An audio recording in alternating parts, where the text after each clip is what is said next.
Well, guys. I'm here today to talk about the horrible situation. God. First of all, I would like to apologize to everybody for what I've done. Hang on a minute. I can do better than this. Hold on.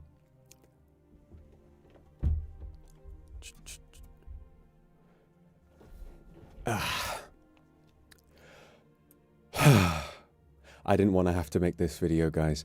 Where's the ukulele? No, I don't have a ukulele. I'd get one out if I had one. That would have been so funny. The toxic gossip train. No, there is no toxic gossip train. All there is me being a fucking content creator. I'd like to apologize to anyone I gave a heart attack to this morning, this afternoon, this evening, this night. Everything is fine. There's nothing wrong with me. I'm perfectly safe. I just titled it that because I thought it would be a bit of a laugh. And to be honest, that's just how this job is done. The temptation, honestly, to call this like the Vox situation is insane. It was very palpable, but I figured this worked a little bit better. So yeah, thank you very much everyone for dropping in. Had a wonderful time. Well, not the most wonderful time, but I made the most of it while I was away. So I'm going to tell you a little bit about what I got up to. There's not much, but there is a little bit. There is a little bit of fun stuff that I'm going to talk about. So yeah, basically let's talk like the stream says. Let's talk about what happened. And first of all, thank you very much to Nymeria Mercury. Thank you very much. Kairos Akuma, thank you very much for the super. And all the gifted from Maybe I'm a Lion, Sabina Kadi, and Mimi. Thank you guys so much. Okay. Kairos, thank you very much. So, basically, as I explained on Twitter, but for those of you who did not catch that from me last week, what happened? Well, basically what happened was I was having a normal day. It was after I had streamed the pools game, and I went down. I went and I relaxed after, because you remember I said I was having some sort of headache, had a bit of chest pain, and I was like, oh man, not feeling so good today. I was a bit worried, right? And then I felt a bit better, and I've realized what it probably was my recording booth. Most likely, I must have not pressed the button right, because the buttons are a bit shonky on it. I think I pressed the button for the ventilation wrong, so I think the air was getting a bit thin in there, which is why. So I'm fine there. Then after that, I look up, and the lights in my living room, they just boom. I'm like, what? And then they go, vroom. I can't remember if they did that or not, actually. But it would be cool if they did. Vroom. And then seconds later, also I hear my dishwasher, beep, beep, boo, shut down. And then a few seconds later, boop, boop, beep, turns back on. I was like, wonder what's going on there. And I thought, well, maybe it's a thing with my area. Nope, nothing. Then it happens again. Beep, beep, boo. Boop, boop, beep. And it came back on. I thought, all right, that's not normal. That's not normal at all. So I go to the little cupboard, which has what's called a switchboard with all of the different switches that control the flow of electricity to the different rooms in your place of living. And I can smell. I've been around a lot of fires in my life. I've actually caused quite a few of them. So I'm very familiar with the smell of different burning materials, substances, you might say. And I very distinctly, it smelt like the plastic box on the outside of the switchboard smelt very strongly of burning. And I was like, oh dear. And then I heard from inside, like, and I was like, fuck, that's all the electricity that comes straight into my apartment through this big building is going through this switchboard, or I guess you call it a fuse box elsewhere in the world. It's going, and I'm like, uh-oh. So even though I'm renting, I decided, fuck it, this needs to be sorted now. So I called an emergency electrician who came out. He was a great guy, and he popped in and sort of took a look at it. And when he took the front off, oh my God, he unscrewed it and wanted to show me the cables inside. So what we saw was that the main kind of master cable that goes through the central switch, the one switch that controls the flow of electricity to the entire apartment, the rubber on the cable had completely melted off, and it was rubbing or touching with another cable that was right next to it. So the two biggest cables, all the rubber and safety insulation had melted clean off, and they were basically scratching, and the electricity was flying between the pair of them, and that was what's causing the right? So he kind of looked at me and said, "Mate, I'm going to be honest with you. You were hours away from this place burning to the ground," which was a really, really reassuring and nice of him to say. So basically, our solution to that was he gave it a fix up to make sure that it was gonna remain safe for a little bit longer, a temporary fix. And he said, you know, what we should probably do is leave all of this disabled in the meantime. We should leave it off, you know, leave the power switches down until I can come back with a brand new switchboard. And I decided that was probably the right thing to do, and it took him all week. So last week I was pretty much just out of the house, going on little adventures. And it wasn't bad. It wasn't bad. So thankfully he came round, I came back, and he put a new one in, and it was fucking expensive, but it's just one of those things that happens. So that's done, and it is safe now, so I'm all good, and I can use as much of my electricity as I fancy. But yeah, that was a bloody nightmare, but I'm better now. And I've been through lots of fires. I've been through a lot of dangerous situations, but you never know which one might be the one that gets you. So I didn't want to sit around and wait for that to happen. So that's all sorted. And I am safe now, and I'm back. I don't have much to talk about while I was away, because all I really did was I kind of just got a cheap little hotel to stay in, and I brought my laptop, and I basically just locked all the way in on a project that I wanted to do. So I've been squirreling away, and I've been working away all week on something, and I made a lot of really, really good progress, and I'm pretty proud of it. So am I going to tell you what that is? No, but you will get to see what it is one day. Hopefully soon, but you never know with these things. Lily, thank you very much for the super. Good to see that you're happy and healthy. Me, I too am glad that I have not died. I too am glad. Noah, thank you very much. And thank you very much as well. So, I realized I needed to eat something before stream started today. I got sucked into, it's fucking annoying, right? I've had, for a good while, I've had a tablet that was financed from my phone company, and I didn't want it, but they kind of tricked me when they sold it to me. I was getting a new phone like some years ago with a contract upgrade, and then they turned to me and they said, "Oh, with this plan, you can get this tablet." And I was like, "Oh, that seems good. That's not even that much more money. Okay, I guess I'll include it." What they didn't tell me is that it's a part of a brand new additional plan that they didn't tell me about. So that's just been eating away at, at whatever it is for the longest time, and I didn't even know. And then I tried canceling it online. It says, no, you have to call. And I was like, fuck. So I got on the call, and I didn't even notice I was like really close to stream starting, because they keep you on hold for ages to hope that you get tired and don't want to keep up with the fucking, they don't want you to keep up with the bloody phone call, and then you'll give up and they'll keep taking your money. But I didn't, and I got it done, and then suddenly stream started, and I was like, fuck, I haven't eaten anything. I had breakfast. I had a nice breakfast. I had some porridge this morning, but I didn't have any lunch. So I went and I was like, oh, I haven't had this in a while. I have Huel. I have those meal shakes. So I was like, sure, that'll be quick. And so I went to go put it together. I poured it in. I did it all. And then I was like, where the fuck is the lid? I have the screw cap, but I don't have the little thing that goes right on the fucking top that you put on, so I can't shake this without it going every which way now. So I just have a very lumpy, soupy Huel that is going to have maybe 5 calories for me. So this was all just a big waste of time, which is just brilliant. So I'm very grateful for all of your patience today. Thank you, everyone. Ay, ay, ay, ay, ay, ay, ay, ay, ay. Chilik, thank you very much. Mona-chan, thank you.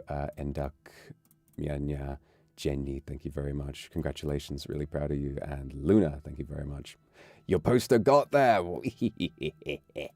That's so exciting. Oh man, it's been so cool seeing people getting the merch for that rolled out. And GB Prince, I'm glad your mum liked the film. That's really exciting. So, what was I going to say? I was going to say something else. Fuck! Oh yeah. Then, as if things couldn't get any fucking worse, the moment, must have been somebody I walked past in the street, or it must have been someone in the hotel I was staying at, but someone got me sick. A little bit. I woke up with a sore throat and a sniffly nose a few days ago. So you might be able to hear my nose is a little blocked. So I'm a very sniffly, kind of stuffed up demon today, unfortunately. But I've rested enough, and I was like, I really want to stream. So you're just gonna have to put up with me sounding like a snotty boy for a little bit. Hopefully that's okay with you. Shachiku, thank you very much. Glad to see you too. And Katsuki, thank you very much. I am perfectly safe, thank you. Is Blambo Sakuma fine? Oh, my poor cousin. My poor cousin. Yeah, he's fine. And no, it turns out I survived the horrible masturbation accident. He was worried about me, but you know, we're all doing okay at the end of the day. It's a crazy world, but we do our best. We do our best. I wonder what this tastes like. It's full of lumps because I can't. I have to swirl it. I have to swirl it around like a whiskey. I have to swirl it around. Yeah. A load of lumps just came all the way up. Yeah. No thanks. Try and find it. The masturbation accident. I have a masturbation accident every single day. Italian Love Cake, thank you very much. Very focused on Animal Crossing. That's fine. That's fine. We all get there sometimes. We all have those moments. So yeah, that's what I've been up to. But most of all, I'm really excited to be back. We're going to be playing some fun games this week. I'm excited about Thursday. We're going to play Shenmue. I watched Donkey play Shenmue 3 again, and I was like, you know what? I have to play the original Shenmue. Like, I need to give this a go, honestly. I'm really excited to play such a silly game that was very revolutionary for the time. I just think it's quite funny. Definitely going to play with the English voice acting as well. Like, what does he say? What does he say? What's it? Hey, mister, wanna wrestle? Maybe later. Like, just treating everything so seriously. I'm looking forward to that. Wallflower, thank you very much. Thank you for your reassurance again, aside from your Twitter post last week. Of course, of course, of course. Well, I just wanted to update everyone on how I'm doing. Make sure people know I'm all right. And Senya, thank you very much. Welcome back, funny man. I'm a funny man. You think I'm a funny man? That's good. That's good. That's good. I'm glad you think I'm funny. There's oft been some debate. But I think I'm okay. Maybe I am funny. Do you think I'm funny? Do you think I'm a silly little man? Do you think I'm a goofy guy? Do you think I'm a stupid man? I'm a little stupid, but I'm smart in other places. I'm smart at coming up with funny stuff to say sometimes, but not every day. Sometimes the only thoughts I have are about how, there's an awful lot of things in this world that are round, and an awful lot of things that aren't. And then I think, well, that's just shapes, mate. And then I go and watch an episode of Mr. Maker, and he says, and there's shapes, they go, I am a shape. And I'm like, damn, that's true. Which is pretty crazy. Thank you, Sunny. Thank you very much. My talking...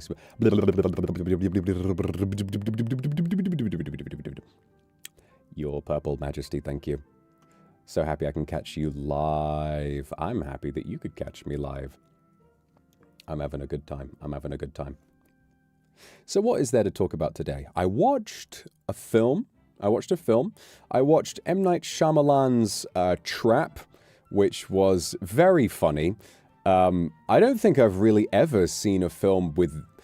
Okay, The Hobbit Battle of the Five Armies comes close, but Trap was like the silliest, most goofiest, serious film I've ever watched. It was so silly. I won't spoil it, because it is fun. It is a fun watch, I will say. Josh Hartnett is a good actor, And really all the performances are quite fun, even the M. Night Shyamalan cameo. So I won't spoil it, but it just has so many situations where the film offers no reasonable explanation for how he manages to accomplish something. Like, the amount of times I'm looking at this and I'm like, what? I'm like, huh?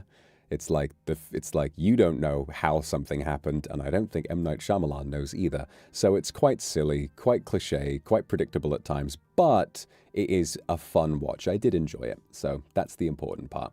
Yun Yun, thank you for the Akasupa. I miss you so much. Both my friend and I really love you, but she hasn't been feeling very happy lately. Can you tell her? Aww. Luxiem, you are a good girl, and you're so great. I hope you get better soon. I think she'll perk up right away. I'm sure she will. Yana, thank you very much. And Odd Girl, thank you very much. I'm glad you watched it as well. Enduk. The silly, smart, wholesome gorillas, I love it. Yeah, I saw some people with the squishy plushie, and I love the voice lines I recorded for the plushie. That you can finally hear them. I remember when they gave that. When they gave me that assignment and said, I thought that was the coolest thing ever. Like, oh wow, a voiced plush toy. I was like, that's so cool. And then I just had to think, like, damn, what do I do for this? And I like the little squeeze noise I chose to make, where I'm like, ugh, please don't squeeze me too hard. I'm very old, which I am. Old enough to know better than to be turned into a marketable plushie. But then again, being a marketable plushie ain't really so bad in the grand scheme of things. Wonder what I should do about this fucking Huel situation. I guess I'm just gonna have to look around, do a serious scavenge for my fucking lid, for the lid of that. For the lid, you know. For the lid.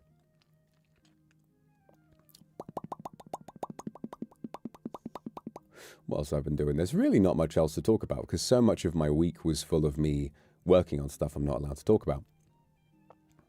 So we should talk about something else. We should talk about whatever the fuck is going on. I was thinking about something before I was thinking about something I wanted to talk about before I got on, but I can't remember what it is now. Boom, boom, boom, boom! God, thank you very much.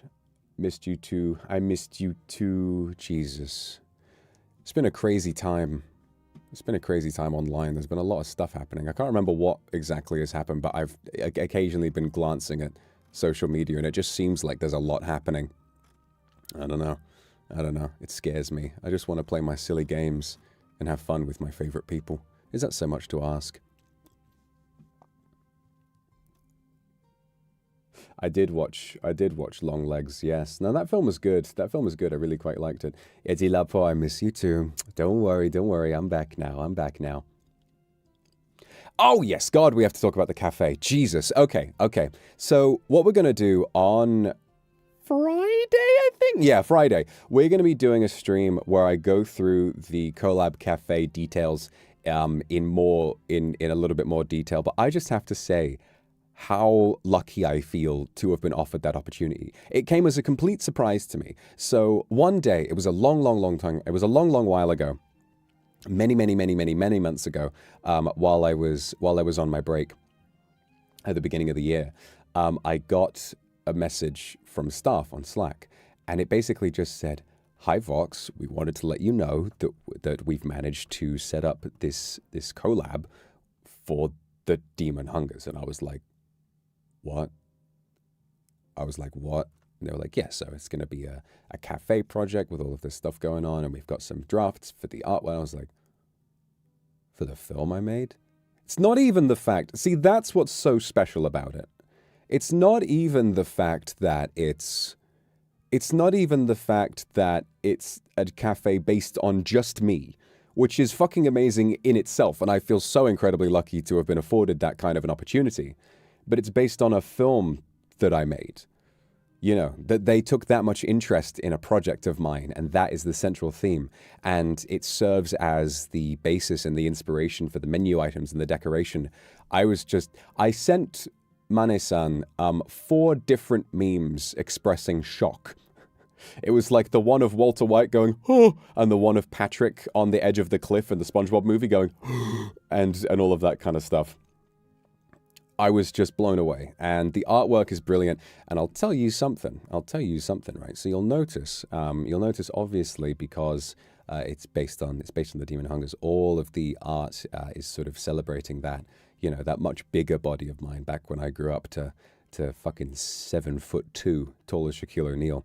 And what's interesting is that, of course, when they told me about the project, I was still that size. So all of those costumes that you see, we actually had a proper little photo shoot, and I put on all of those different outfits they'd made that fit my, enormous body, to sort of sample a little bit of it. And you can see, I look really, really fucking fantastic in that.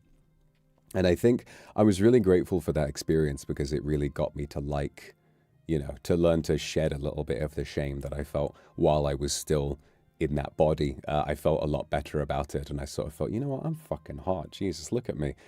I hadn't really been able to experience that, and I'm so glad that you get to see the results of that.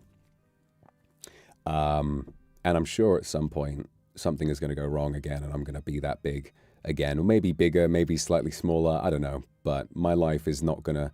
My circumstances and my reason for for being here in the first place are not going to change. So for those of you who like me when I look like a moose, don't worry. It won't be gone forever. It will sort of become, I don't know. You never know. I don't know what's going to happen. I'm enjoying what I am right now, but life has a way of interrupting whenever you've got something going on. Just like when it almost burns your fucking house down. But it's fine. Rika, thank you very much for the super. I missed you too. Thank you so much. Camilius, thank you very much. Wish your cold will get better. I hope it will too. I'm like, Where?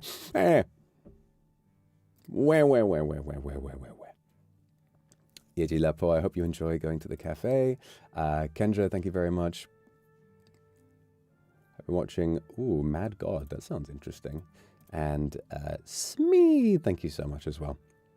Super happy for the Collab Cafe. Yeah, I'm incredibly happy with it, and I feel so grateful that that staff were able to put on something like that, and that they thought about trying to, base it on the film, which really to me is just a testament to how well all of the how well everything's gone with the film itself, and then the poster and the graphic novels. It's been a real surprise to so many of us that it's like, done so well, and I'm just really thankful for all of you, for supporting me, and especially supporting me with all of the crazy stuff that I've been trying to do over the past year or so.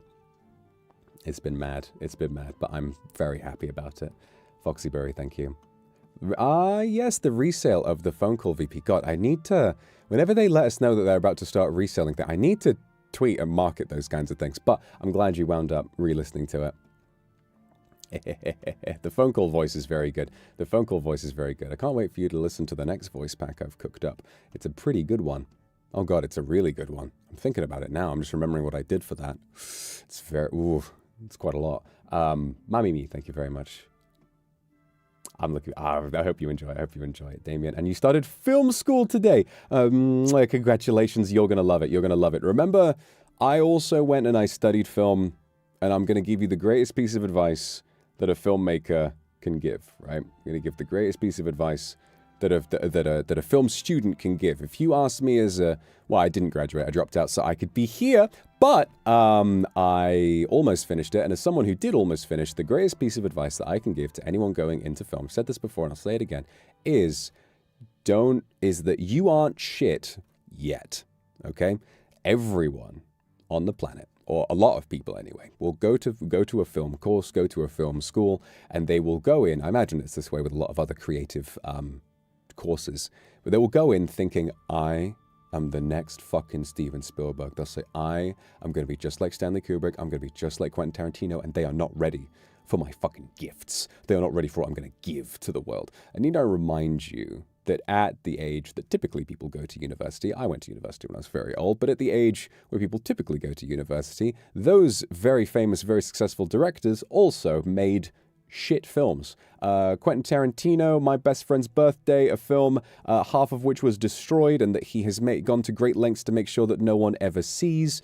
I believe there are a few other films that by these famous directors who the first one they make, like the first true film they make, they are ashamed to even look at.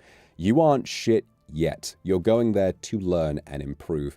And the main ingredient is your own creativity and trying to work within your limitations. Because remember, if you're a student, chances are you don't have all that much budget to work with, and you've only got the equipment that they give you at the college. So don't try anything that's ridiculously ambitious, because they always go up in flames. Think of something within your means and be honest and do your best to genuinely learn. Because if you go through like, I'm going to uni to prove myself that I'm brilliant, actually, why are you going to uni in the first place, you know? If you think you're brilliant already, shouldn't you already be able to just walk onto a film set and make it all work? And they're like, no, you need to understand. You know, I'm not saying that's who you are, but so many people go in with that mindset, and it's a lot easier to learn if you're ready to take in a lot and admit that in many cases you may be really wrong about stuff. You know, I've made films before, and the ones that I've made many years ago, I don't think are very good anymore. And I'm sure that years from now, I may look back on what I've made recently and see other areas where I can improve it as well. You know, you're not immune to that kind of thing, and being aware of that is a really, really good thing to do. So thank you, Mummy Me, for the super. That's really kind of you. Remy, thank you for the 20 gifted. Youngju, thank you. It's so amazing. It's just for one person. It is really amazing, and I feel incredibly lucky for that. Obviously, it's like I guess it makes sense because I did put so much of my own time and money into the film, so it's kind of like, you know, getting something back out of that. But it's still, I'm very lucky. I'm very, very lucky to be given that chance. Have I ever been even smaller? Well, obviously, when I was a baby, I would have been that small. But this is kind of just what I reset to. As you saw in the Demon Hungers, where I get very skinny, and you can see the bones in my ribs, and my, you know, I sort of kind of burn off a lot of my body fat very, very fast. That's what it looks like when I'm pretty much, you know, on the brink of death. So I don't really become a little boy, unfortunately, even though that would be quite hilarious if I became very weak and wound up just shrinking back and reverting into a baby. Sadly, no, that does not happen. Onion, thank you very, very much. And Gio, thank you very much. Definitely buy your voice pack. I'm looking forward to it. I hope you like it. Birthday is next Sunday. It'll be my second birthday as a kindred. Oh, well, happy birthday for them. I'm glad the phone call VP has helped. It's nice to think about people sort of going back to that kind of thing and it making like a permanent difference, you know, something that you can always rely on. Something really good. My mouth is so dry, but the only liquid I've got is this fucking lumpy ass Huel. I've got to swirl it a bit more. Come on. I'm swirling it. Come on, get rid of those lumps. The lumps are not disappearing. Come on. Ah.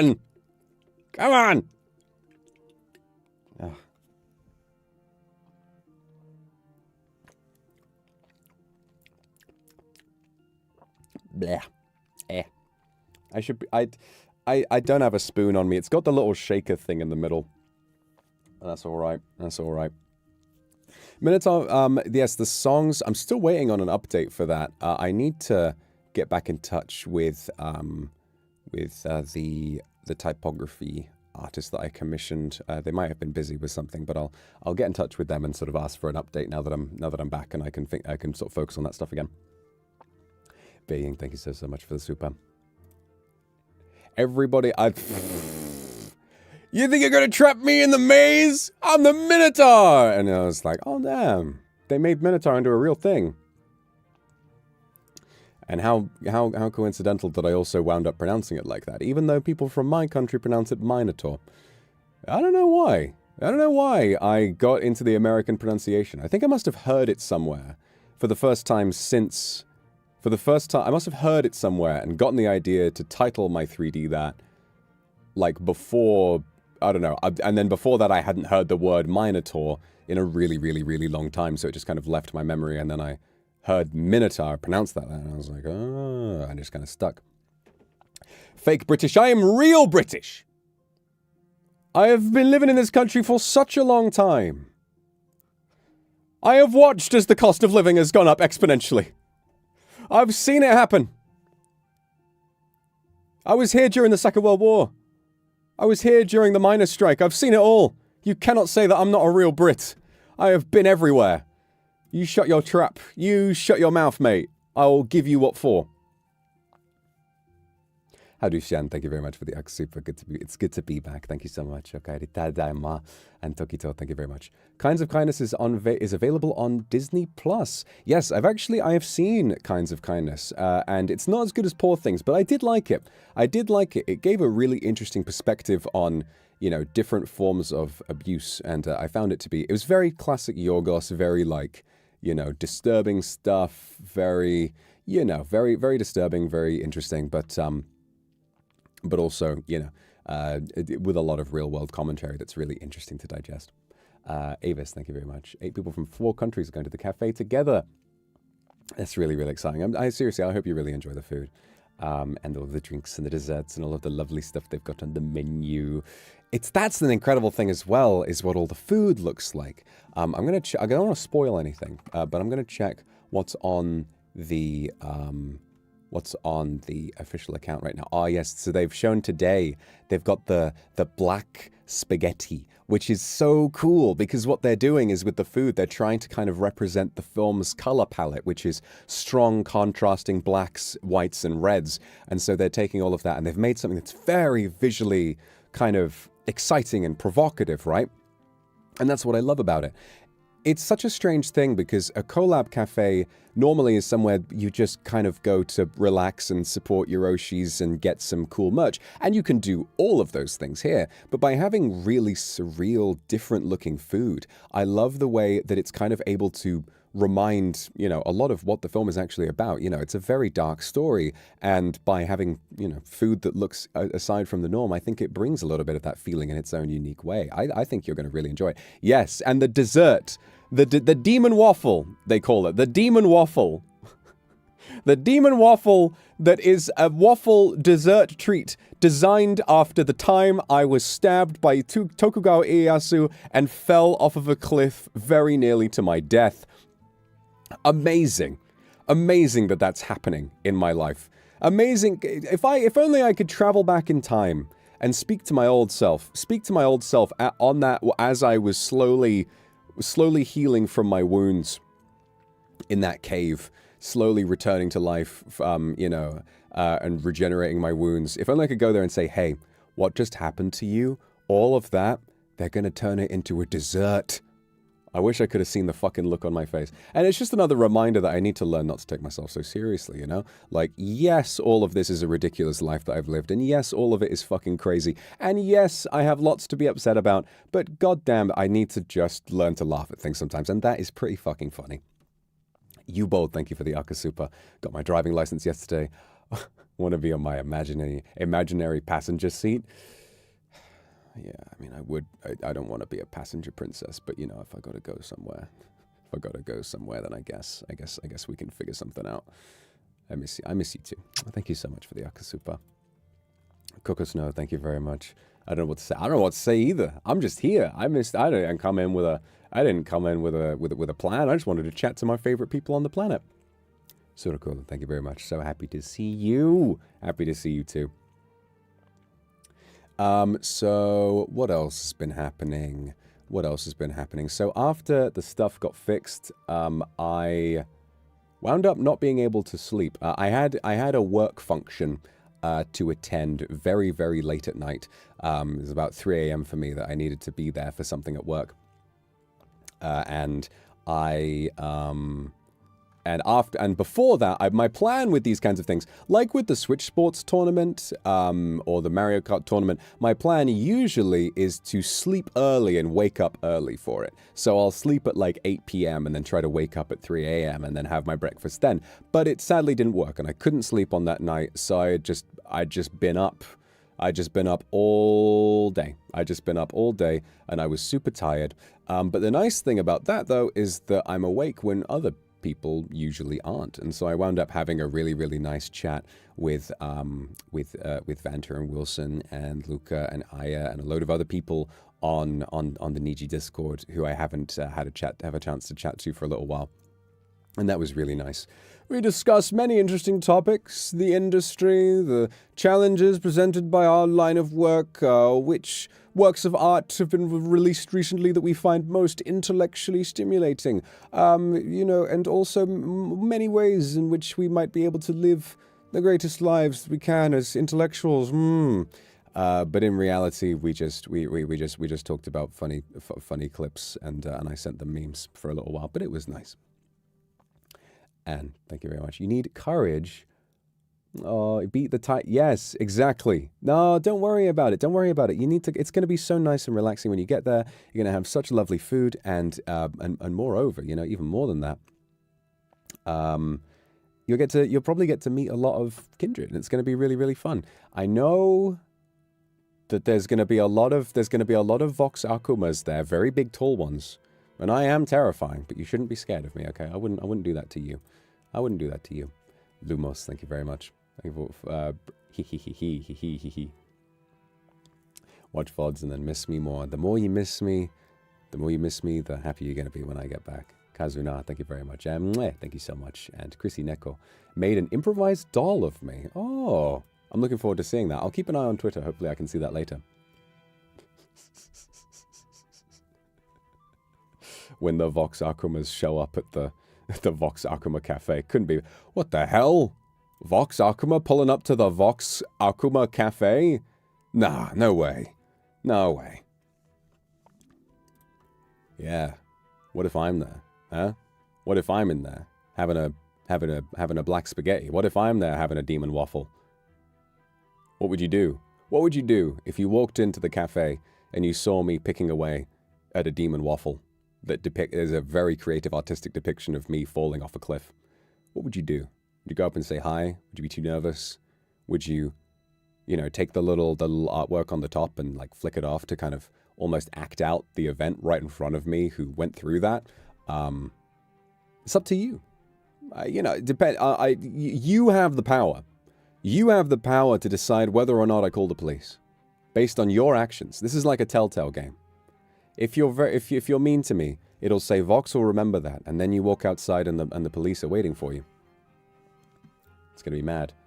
Maybe I'll be waiting for you. Maybe I'll be waiting for you, and I'll say, hey, I saw you across the cafe, and I really like your vibe. It's me and I bring some of the artwork with me, and I stand it next to me. I say, hey, we saw you across the cafe, and we really like your vibe. Xenia, thank you very much. Although that would be a dream come true for you, wouldn't it? Which one of the cafe art outfits is your favorite? Oh, gosh. I don't think I could pick a favorite, honestly. I don't think I could pick a favorite. They're all brilliant. Gosh. I will say I'm very fond of obviously the outfits are beautiful. The outfits are beautiful, especially the one where I've got kind of the surcoat, which sort of shows off a little bit of midriff. I mean, that, I feel that image, I remember when I did that pose and I got to try on that outfit, I had never felt brimming with more sexual potency in my life. Like, I felt like I could burst a person's ovaries by looking at them. Even if you're biologically male, they would appear and then burst. But really, I do also like the one of me, Raiden Shogun style, pulling the sword out of my cock, because I don't know, it's nice to wear that body and those horns and those wings with a little bit of like pride, you know, with a little bit of pride. It's nice. It's a nice thing to be able to do. Bob! Thank you very much. Bob, thanks for the super. And Sabina Carey, thank you very much. So glad you're doing well. Yippee, so happy to see you. I missed you too, I missed you too. My friends and I think your vibes are immaculate. It's just you with full standees. It is. The Vox Akuma, the gang pulls up. You got the whole squad laughing. And really, there's a couple of those artworks that look like they're having a chuckle. One of them is like, you know, though I'm pulling the sword out, I'm like, yeah! And then there's one that's like, haha, I've got all kinds of different faces I can do. All kinds of different emotions I can feel. I can feel happy. I can feel sad. I can feel confused. And that's it. I got 3. 3! Take it or leave it. Yeti Lapo, thank you very much. Waiting for the big demon to go to the cafe, eating the pretty little waffle. It's not a pretty waffle. It's a bloody waffle. It's an intense waffle. It's the scariest waffle you've ever seen. That waffle was forged in the flames of trauma and death and blood. That is not a pretty waffle. It's probably very delicious. I'm sure it's very delicious and a delightful waffle to eat. But it's terrifying waffle. I would look at that waffle and be good, Jesus Christ. Yuki, thank you very much for the Akasupa. Thank you so much. Thank you very much. Moko, thank you very much. TDH style nails. Ooh, that's very exciting. I hope you consider wearing those to the cafe. Kathy, thank you very much. I missed you too. And Anne, pinky promise for not quietly appearing behind the door. Of course, I would never jump out and scare you. I would never jump out and scare you. My presence alone is terrifying enough. I walk into the room and everyone goes, oh my God. You're like, I just didn't think you'd be there. You know? I'm always a surprise. I walk very quietly. I'm like...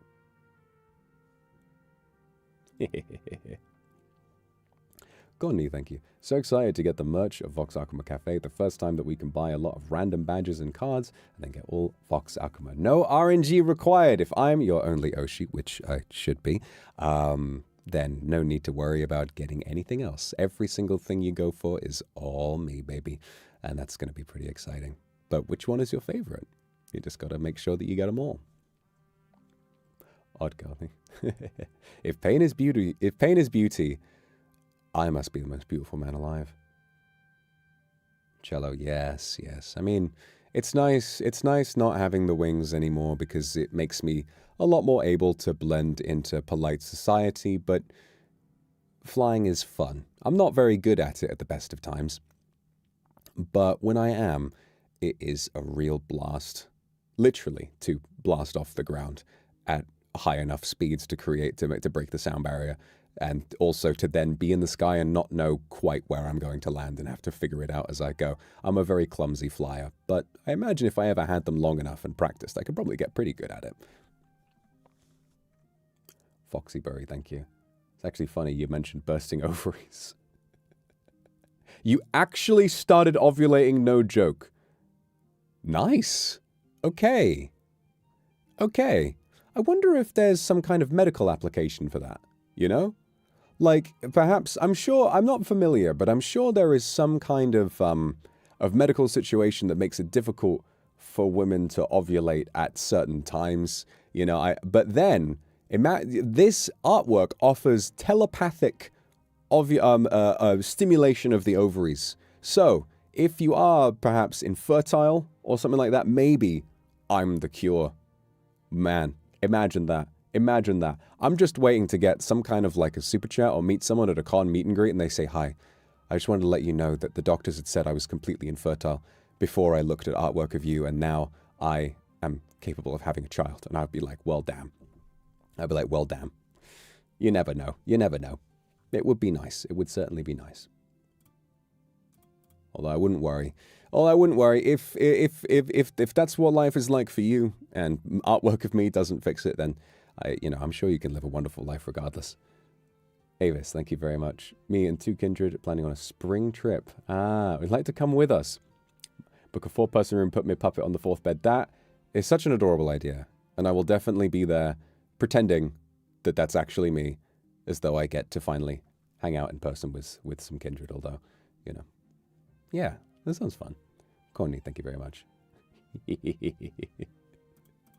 I hope you really enjoy the food. Akuma, thank you very much. Deciding between curry soup and pasta. Pasta. Oh, yes, the curry soup is very good. Very authentic, very beautiful, lovely ingredients as well. And I just really like the choice of crockery as well. The colors I'm so happy with it. I'm really, really happy with how it all looks and comes together.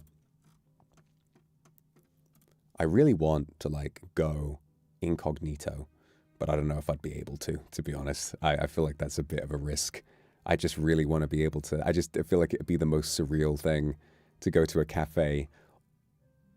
'Cause it's all about me, girl.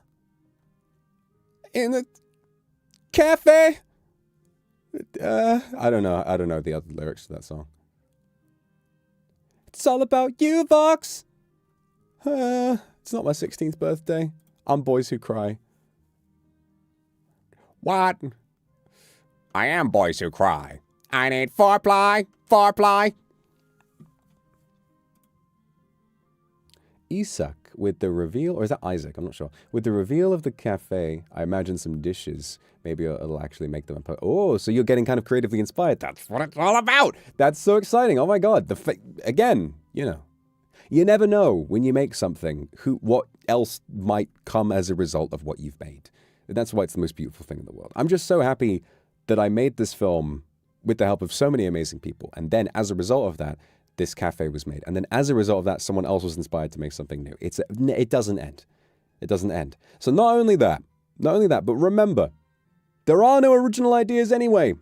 Okay? Every idea you've ever had is a combination of ideas given to you by other things that you've consumed, and that's not a bad thing. You're a reflection of the culture in which you were raised. You're a reflection of the people and the works of art that have made an impact on you over the course of your life, and the distillation of that through your mind and your brain and your hands, or whatever else is you choose to make that thing with. That is what gives it its beauty. So just don't fucking worry about it. Do the thing. Just do it. Just do it! Ma'am! Thank you very much for the super. You brought the Dreamy School Life merch. It is really handsome, isn't it? And Coco Snow, thank you very much. How did I put on the outfits? Well, as you might be aware, obviously they were made with the wings in mind. So they actually had some holes. They actually had some holes put in, and made sure that they were fitting outfits designed for the wings. And I still have them actually. So if I grow up back into that body again, I'd love to wear them again, to be honest. I think they're very beautiful. Do we know when the book will be coming out? Basically, from what I know, it's for stuff. It's like making the graphic novels. It's just brand new as a production endeavor for them, and so I believe they said it. I'm not sure when it will be shipped, but it's like they said it would take a little bit of time, but once you get it, it's going to be worth it. It's a really nice print. I've seen it myself. Hardcover as well, which is just great. Foxyberry, thank you very much. Evil Vox AU. What do you think? I'm not evil already? No, I'm not evil. I'm a big softy. I just, no one can be evil and then tweet on Twitter about how funny it is that kittens don't meow. They just go, eh, eh. Although then again, some of the evilest people on Earth appear the most lovely on the outside. It's,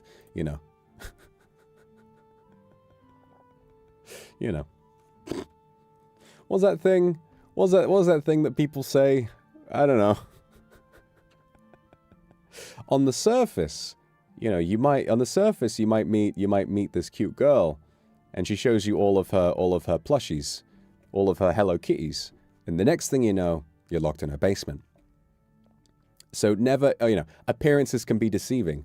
I am terrifying on the outside, but on the inside, I actually really, really just enjoy watching videos of gorillas. So you never know.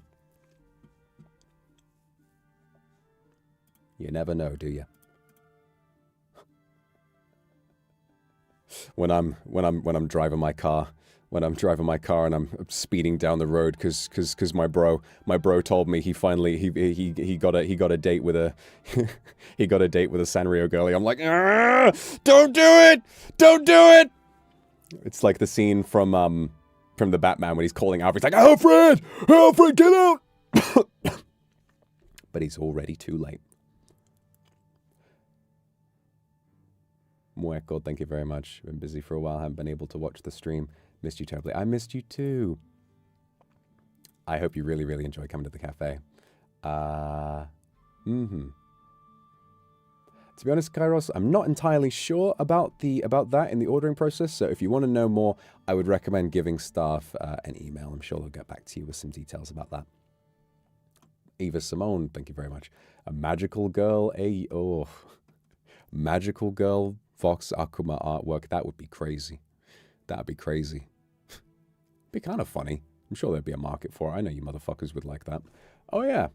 Well, there's nothing. Okay, listen. I should clarify. There's nothing wrong with Sanrio, obviously. And there's nothing wrong with being a Sanrio girly. There's just a bit of a meme that a lot of people who have those like Kuromi profile pictures or like this or like the My Melody profile pictures, there's a strong overlap between that and just the worst people you've ever met.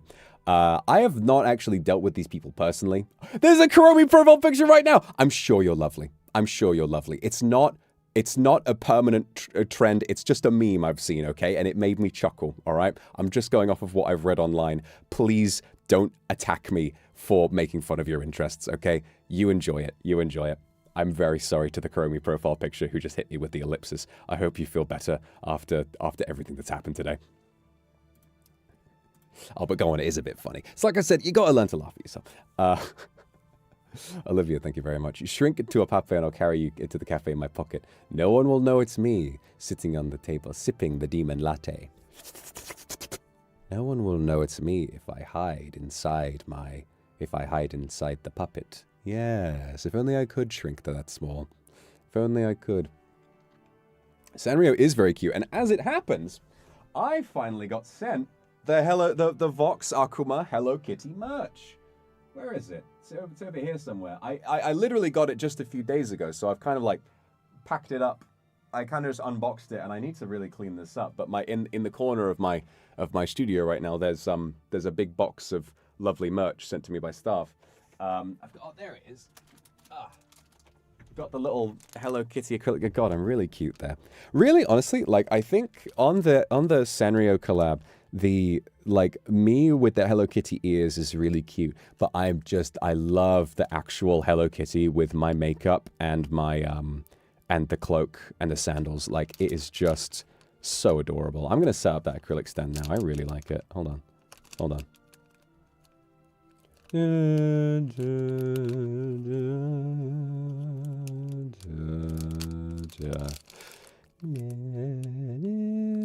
Take a picture of Hello Kitty next to Baba. That is a really good idea, actually.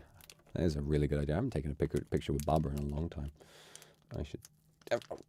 Come on. Get it. God.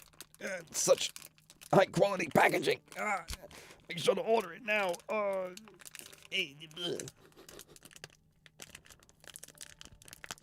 There you go. Oh, shit. That was just the sticker. Oh, god damn it. Yeah. There you go. It's just very fiddly. There you go.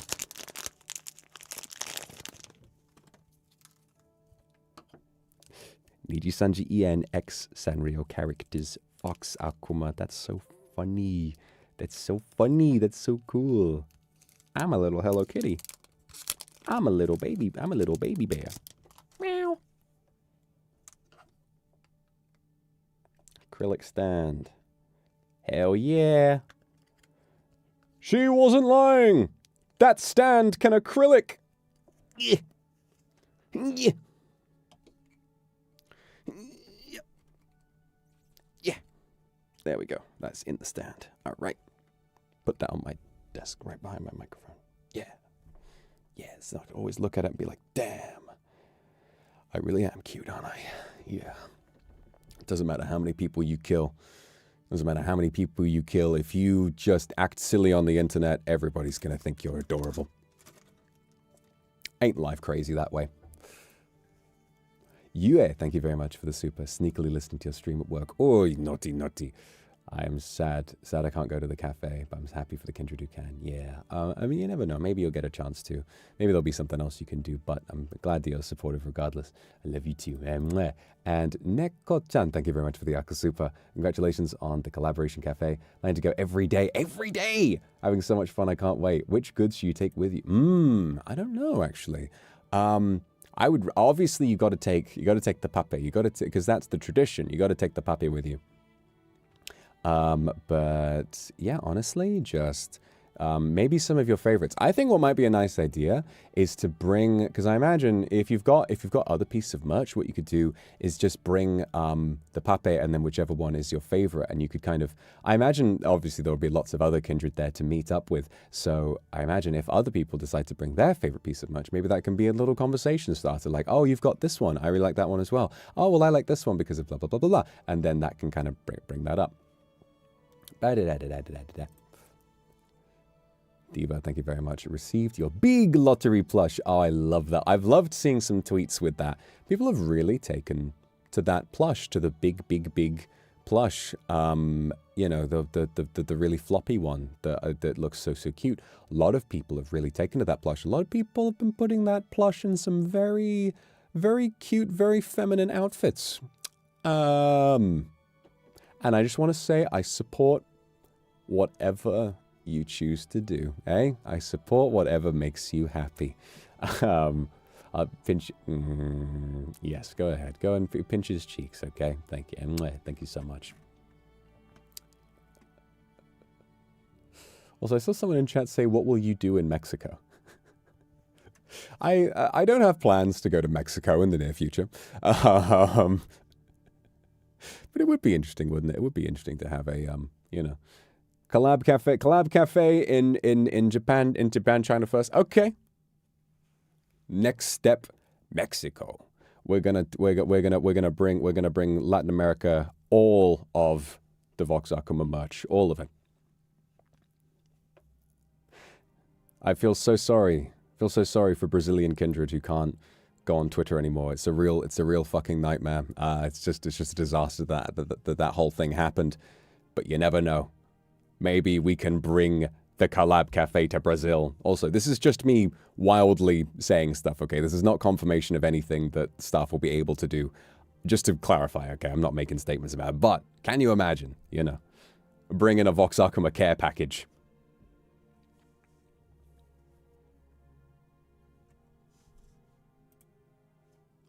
Damien, thank you very much. Pape is at film school with you too, has his little coat and has got many pats and attention today. Oh, that's so cute. Hello to your classmates. Damien, thank you very much. I hope you got... Hey! Get back to work! It's your first day in film school and you're out here watching a stream. Although it is past 3. Maybe you're done for the day. I don't know. But if your classmates are around you better get... you must be doing orientation right now. Get back to work. Nick Stepano, thank you very much for the super. I can't make it to the cafe. My friends will be going for me and I'm sending me pape with them. Wish you could be there. Yourself too. Yeah, I wish you could. I wish we could have cafes all over the world in every single place on earth. But you know, it's a lot to do. It's a lot to do. Even just those. I'm just grateful they're doing them at all. It's wild that it's happening, but I'm so happy about it. William, feliz mi amor. Thank you very much for the super. Make every night. Yeah, that's true. That's motivation for me because for the Brazilian kindred now, I can't afford to forget to post my schedule. I did that this week. I just remembered. I can't afford to forget my schedule on YouTube. I got to post it on YouTube and Twitter every single week. I'll try and remember for you, my Brazilian kindred. I will do it. I'll try and remember.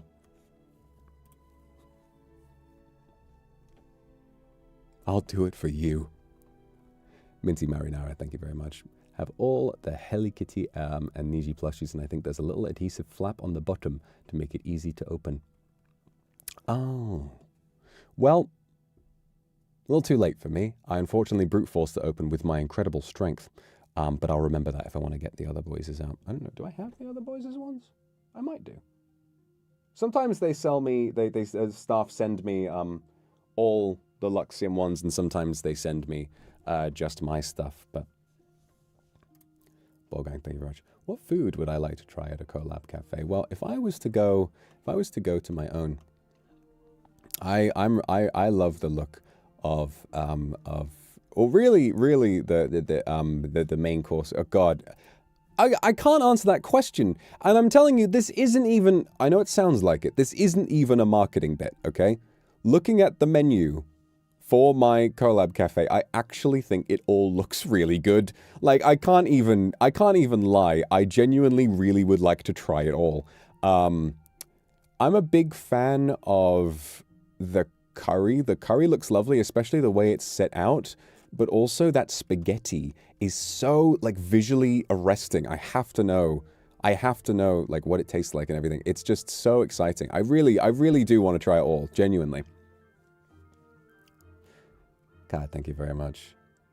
Yeah, it must have been a nightmare. But I will say, I know it, well, you know, it won't free you completely, but I will say, my life, when I have Twitter installed on my phone, I delete it intermittently, you know, if I'm having if it's like taking up too much of my time. I will say that Twitter, more often than not, when I can interact with Kindred, it makes me very happy. But the other 98% of the time, Twitter makes me pretty miserable. So you never know, it may actually be a bit of a blessing in disguise. One thing that I think about is, okay, if you don't have access to this social media anymore, replace that with something that actually makes you happy, you know? Like a while ago, I tried to make myself replace Twitter with like a game I enjoy. And to be fair, I have been playing a lot more chess on my phone than social media recently, which has been nice, you know, improving my rating. Although most of what I have time for when I'm flicking my phone out is a little puzzle or two. And I don't feel like I'm getting much better at the game when I play puzzles, but it's fun. I got up to the crystal tier. I've got like 75,000 points in the chess puzzles ring now, which is pretty cool. Yeah, Gilapo, no, you still haven't gotten it. I'm sure you will soon. I'm sure you will soon. Damien, thank you. Okay. All right. Well, you keep being a good boy for the rest of the semester, all right? Odd Girl, thank you very much for the super. Hearing about a cafe I can't reach yet. Aw, at least you got your puppy and some merch from Anime NYC. That's good. That's really exciting. I'm glad you do. Say, thank you very much. Have the chance to go to the Collab Cafe. I really hope you enjoy it. I'm sure you will. Faith, thank you very much. Oh, I'm sorry you're not feeling great. I hope I can make you feel a bit better. Classica, thank you. Pammy, oh, still go for the, oh yes. Maybe. All right, Pammy, I hope you have a wonderful, happy birthday when your birthday comes around. And the phone call EX voice, yes, the one that was too sexy for me to release. Would I be able to release that for like members or something? Maybe. I don't know.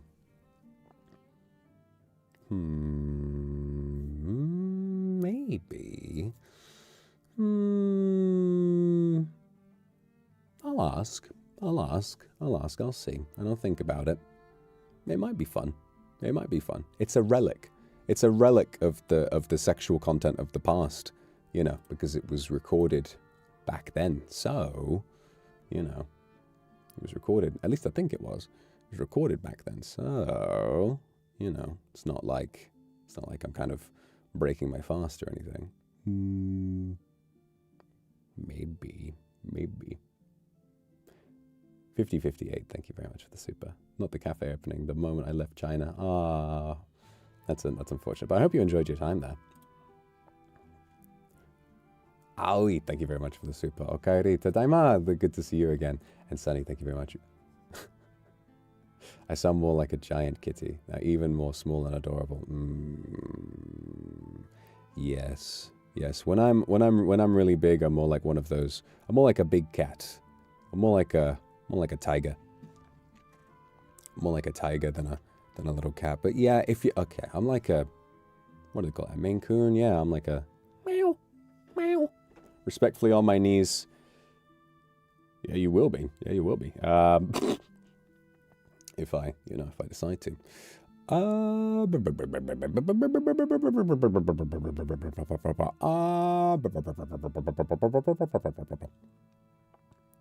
So yeah, guys, it's very exciting. And I'm looking forward to the official stream about the cafe where I'm going to show off some more of the artwork, and I'm going to show off a lot more of like what you guys have to look forward to, share some more details and all of that. And it's just, yeah, a really surreal experience. I've got lots to look forward to.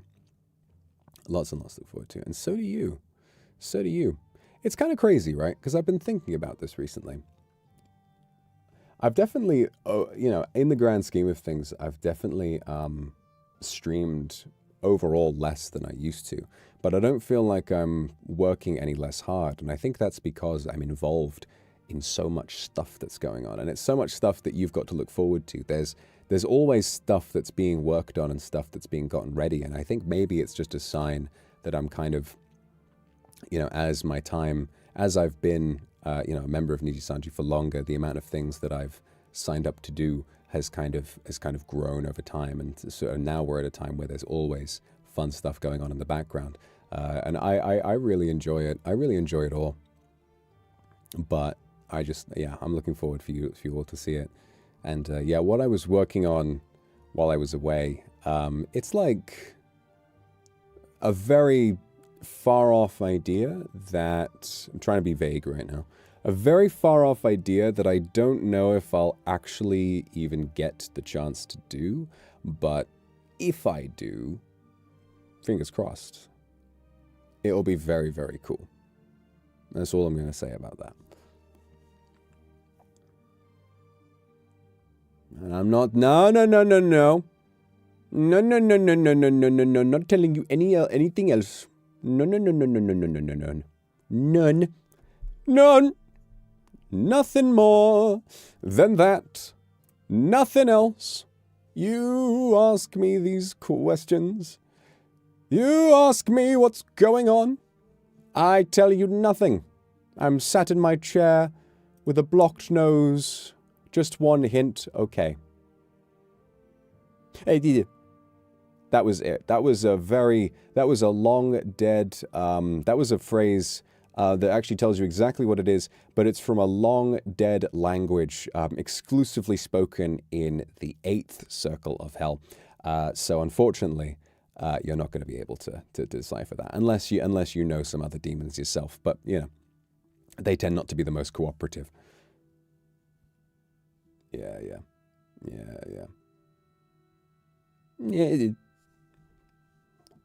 Cindy, thank you very much. Akuma is out of the cage for a while today. No. Akuma, there is a cage within me that Akuma is sealed within. I will never be going nya mode unless there's Batsu. I am a big, strong, scary man. And I'm not a little kitty cat, even if you want that to be me. No. I am just stoic and wise. Yes, I'm stoic and wise. And I am very dangerous and violent. And if you have issues with me, I shall fight you on the fields of battle. Yes. I've already done Nya twice today, so I did so out of my own volition as a little treat, just to keep you going for more, you know. Tokito, thank you very, very much. Do a lot of searching on Twitter for corgi bottom. Corgi butts are very, very cute. And then my Twitter recommended for you becomes especially peaceful. See, this is also a very good idea. Sometimes I'll go on YouTube and my recommended is just full of actual slop, you know? And I'm like, oh, God, I don't want to slop today. I'm like, oh, God. I'm like, it's like, yeah, no. And but then sometimes you know, as if you watch enough good content, then your recommended kind of sorts itself out. You know, I've been watching a lot, you know. Why am I watching all this slop on YouTube when I would so much rather be getting some slop? I'm gonna file an official complaint. Right, thank you very much. Tadaima. Brother, what's that? I hope Gordon Ramsay's doing okay. The way I said, what's that, reminded me of the way Gordon Ramsay talks. I hope he's okay after that motorcycle accident. I Googled it earlier, and he seems to be back on, you know, not a motorcycle, but like an exercise bike, you know, a sort of a training bike. And that seems good. I'm glad he's feeling better. But God, he got fucked up. I love Gordon Ramsay. I love Gordon Ramsay. He's doing, you know, I don't know if many of you saw it, but yeah, Gordon Ramsay, he had an accident like a month or so ago, maybe a few months ago. Had an accident where like the whole right half of his torso around his back was pure purple. A horrible, horrible motorcycle accident. He said, you know, make sure you wear your helmet, because if he hadn't been wearing a helmet, he definitely would have died. But he is alive and he seems to be healing, which is good. I don't know what the world would do without Gordon Ramsay. Do you guys know that Gordon Ramsay was originally going to be a football player? Yeah, Gordon Ramsay was originally going to be a football player, and he had no dreams about becoming a celebrity chef or anything. But he worked, he was on a football club, and he was apparently very, very good. And in that football club, he was doing very well, but then he had an injury. He had an injury on his leg or his foot or his shin or one of them. And it took him so long to heal that the club basically just kind of told him, we can't field you anymore. You're going to have to leave. And he was so completely crushed. And he knew he would never have a chance at professional football. And then he became a chef. And he is now one of the most famous people on the planet, and arguably the most famous, pretty sure he's the most famous chef in the world. Possibly of all time? I'm not sure. It must be Gordon Ramsay, right? When you think of celebrity chefs, he must be the first one that comes to mind. Unless I'm thinking about, at least in the UK, at least from what I'm familiar with. Unless there's someone I'm not thinking of, who is the most famous chef in the world? It's got to be Gordon Ramsay. Yeah. It's like Gordon Ramsay, #1. Guy Fieri, #3. That's pretty funny. We love Guy Fieri. He's going to Flavor Town. The other website has Guy Fieri at #1. Lucius Merriweather! Did you become a VTuber just because of your foot injury? No. I became a VTuber because of the long, cold agony of having been alone my entire life, and physical proximity rendering me completely incapable of spending time with human beings without putting them in immeasurable danger. And so I have this unique way of spending time with people that I love without harming them, which brings me tremendous joy. That's why I decided to do this in the end.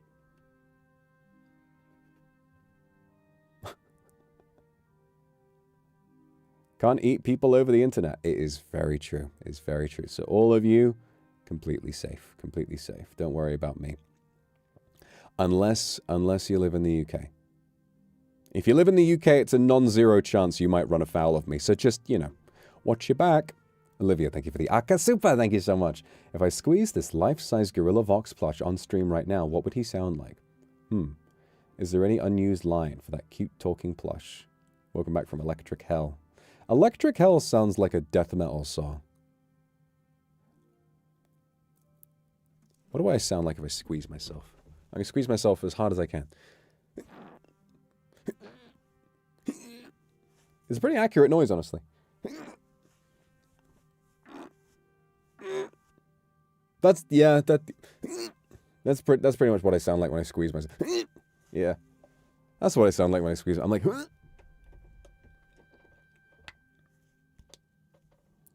thanks for slopping by. Whoa.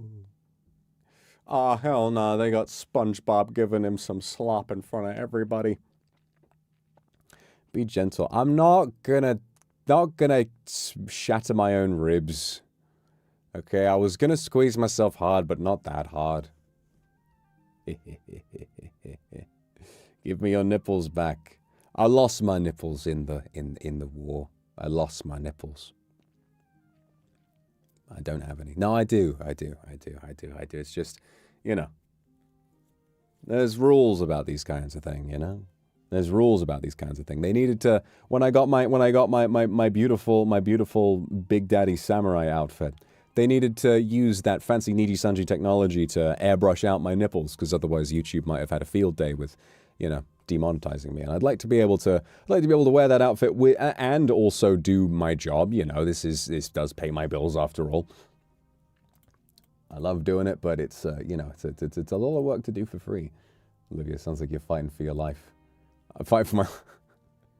No, I mean, when you go to the bathroom, you are squeezing, so it kind of makes sense. You know, you're just squeezing from the inside instead of the outside.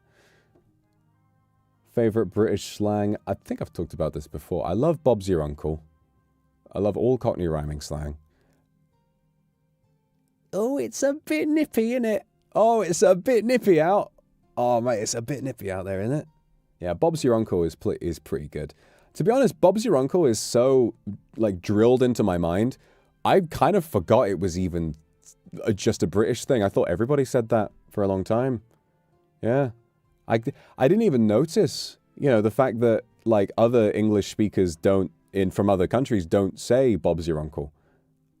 I genuinely thought that was not even a British thing. I just thought it was, you know, the whole world had an uncle named Bob. Surprisingly enough. Hey, Bob's your uncle. I don't think I slipped Scottish there at all.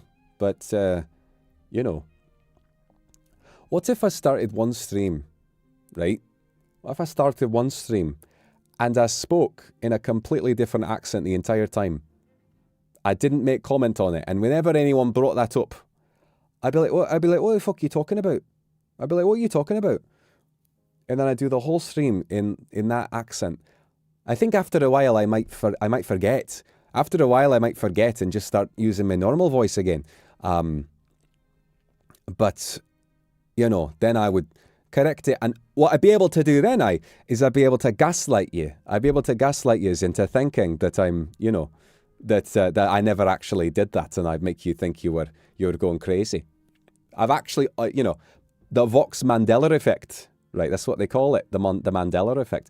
What we do is I make you believe I've always been Scottish.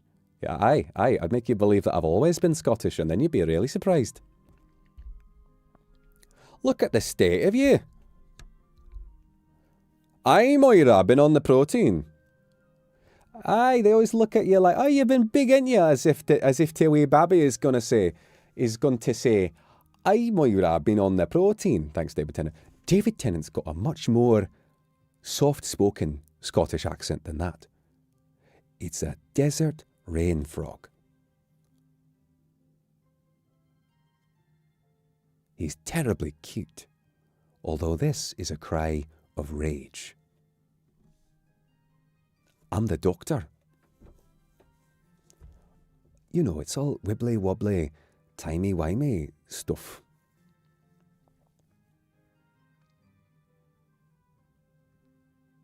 Although, of course, David Tennant does not have a Scottish accent in Doctor Who, but you know what I'm saying. You know what I'm saying.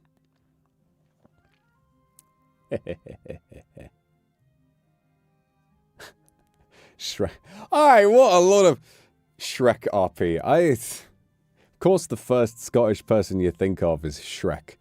He's not Scottish, they just gave him a Scottish accent for no conceivable reason at all. But it is funny. Scottish ASMR and my life is yours. Oh, that would be quite funny, honestly. I just feel like actual Scottish people would watch that and they would cringe so hard, you know? And here's the thing also, you know? I wasn't around during, you know, William Wallace's day.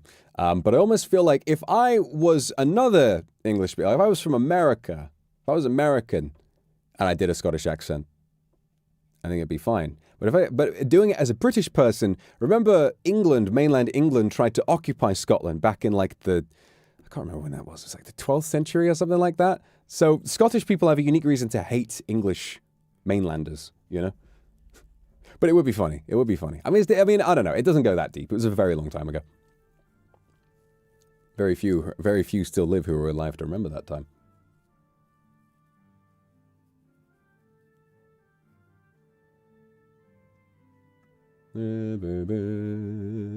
Scotland hates Vox Akuma specifically. Specifically me. Still Wakes the Deep Stream. I have, honestly, been really thinking of playing that. I've heard nothing but good things about it. Yeah, it was a mate's birthday a good while ago, like a few months ago, and I met up with some of my other friends, and we got to chatting, and one of them talked about Still Wakes the Deep and said it was a really good game. So I'm definitely tempted to play it. Vox Akuma from Boston. Is that what a guy from Boston would talk like? Hey, get the fuck out of my face. Boston, Massachusetts. Actually, no. Isn't that like the scout from TF2 from Boston? That's more like New York. It's more Italian American. What is Boston? Hey, watch where you're moving here. Hey, yo, what's up? Scout TF2. Is he from Boston? I don't know. Almost. Lamau. Actual people from Boston are losing their fucking minds right now. But then again, this is what I feel. This is what I feel when I hear someone who's not British do a British accent. Or in reverse, when I hear someone with a British accent do a non-British accent. Like Daniel Kaluuya in Nope. His American accent is very good, but you can just about kind of tell. I'm like, you're not actually American. But you are very good. But I can just kind of tell. Recomplete, thank you very much. I had an idea in the past days. How about covering Thomas Borchert's version of Sweet Transvestite? It's a very hot song, just a little thought. I've never heard that before, but I'll definitely give it a listen. I've been on a bit of a nostalgic trip recently. I've been listening to a lot of specifically British pop from the 70s and 80s. And it's been a real great time just kind of going back and remembering a lot of those songs. One of my favorites is by, oh God, which one is it?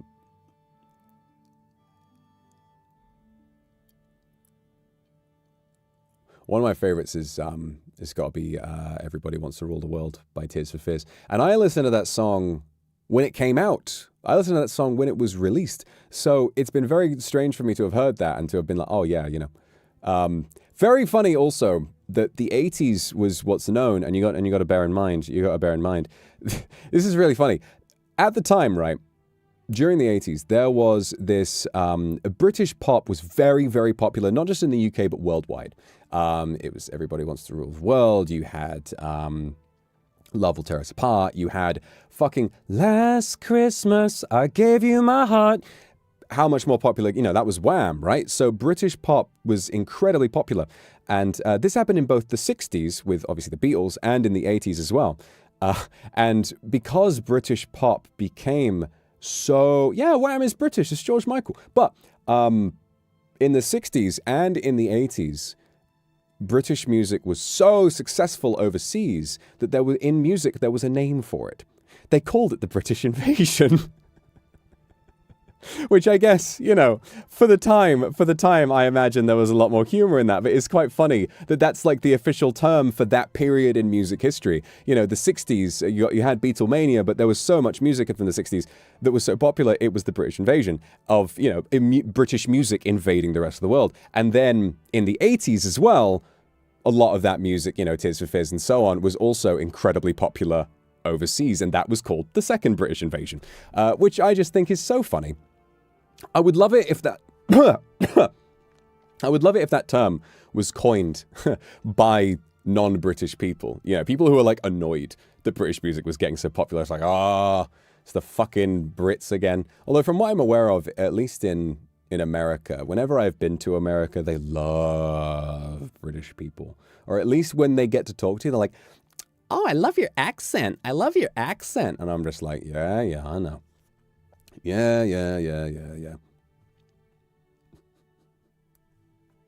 I'm like, yeah. I know. All right, just give me my goddamn, give me my burger. And they're like, oh, he says burger like burger. Oh, you're so cute. And that's that. But it's fun. It's fun. The British accent is nice. It's a bit of a turn on. Yeah. Everyone likes to make fun of British people. But, there is a certain, what do they call it? A certain je ne sais quoi to this type of accent. It is beautiful, isn't it?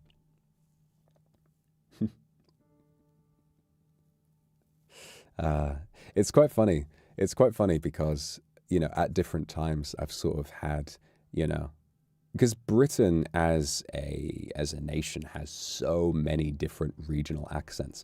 I've talked about this before, but you've got received pronunciation in central London. This is your television host accent. This is sort of what would be taught to you in language school, in grammar school, and so on. And then you might have Essex. You might have an Essex accent, sort of around East London type of area.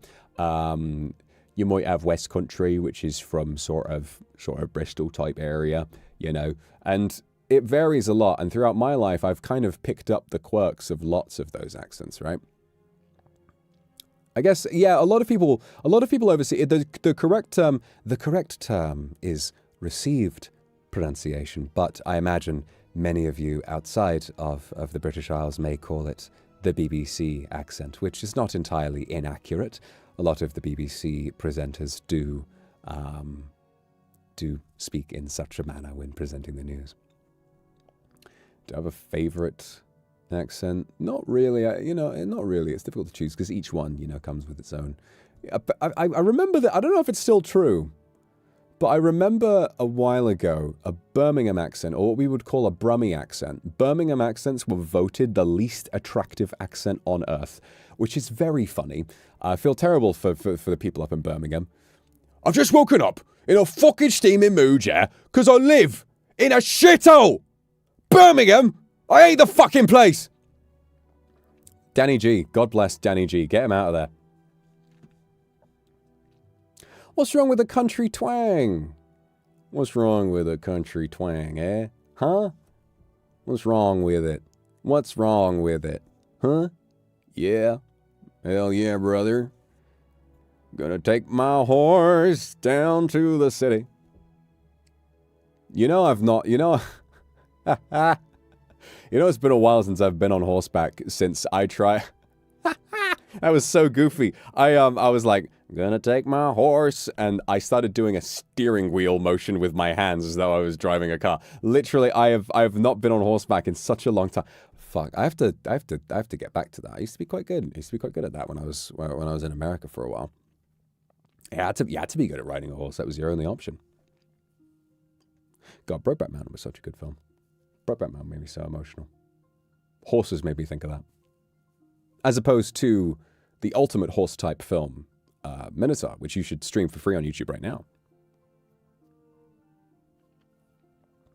The ultimate horse-type film.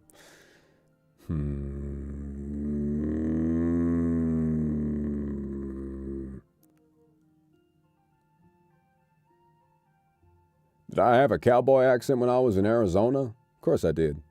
You know how this shit works. I gotta take lives to survive. When I do, I learn everything there is to know about a guy, about a partner. What did they say back then? About any old feller. And along with that came knowledge of how to speak their language, and that came with their accent. And it helps you blend in to be able to adapt to it. As you can probably hear, not the most accurate country accent at all, but it was many hundreds of years ago. So, you know, I'm a little rusty. Welcome back, Handsome. Handsome never left. I mean, yeah, 100 years you can forget how to do anything. You know, that's the late 1800s. It's a long time. It's a long old time. We're a long way from Texas.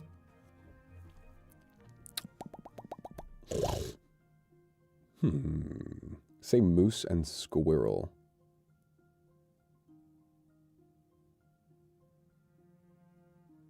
I don't know. Squirrel. Moose. Здравствуйте. You know? I don't know. I don't think I know any other words in Russian apart from like Привет. A few of those. Squibble. Squibble.